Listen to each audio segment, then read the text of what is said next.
Hello, hello, hello, hello, hello, hello, hello, hello.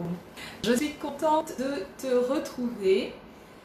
First Ladies, pro au boulot, la rencontre du mercredi midi, entre midi et 2 à ta pause avec Coach Yola.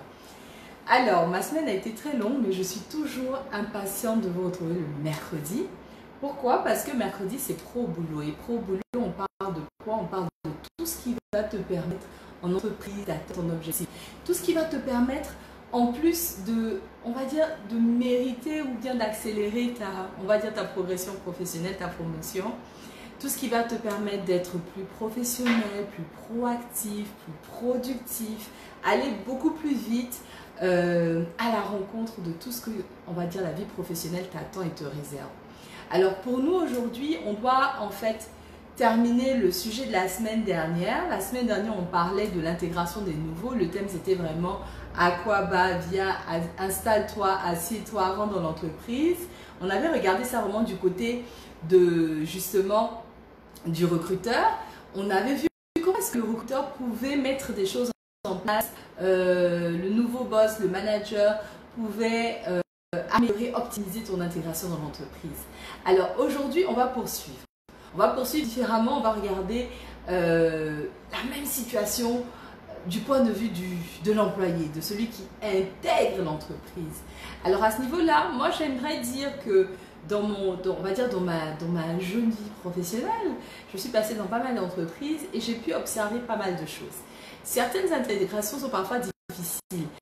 Quand on dit une intégration est difficile, ça ne va pas forcément dépendre de l'entreprise dans laquelle tu rentres. C'est souvent, et la plupart du temps, moi je pense que ça dépend de toi.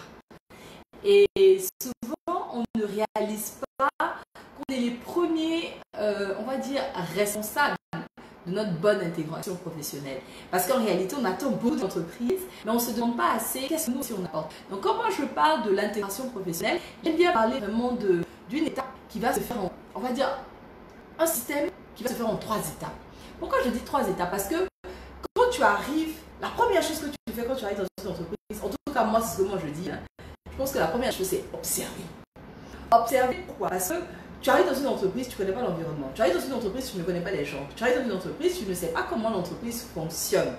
Tu peux venir avec, je ne sais pas moi, 20 ans d'années d'expérience ou juste 6 mois. Mais quelle que soit ton ancienneté, s'il te plaît, prends le temps d'observer. Observer pourquoi? Parce que justement, il y a certains aspects de l'entreprise que tu peux juste ne pas voir si tu arrives trop rempli de toi-même, trop confiant en te disant qu'ils n'ont rien à m'apprendre. C'est très important. Et pourquoi je prenais mon exemple? C'est parce que dans chaque étape de ma vie professionnelle, les différentes entreprises que j'ai eu à intégrer, j'ai remarqué que cette phase-là était déterminante pour l'employé.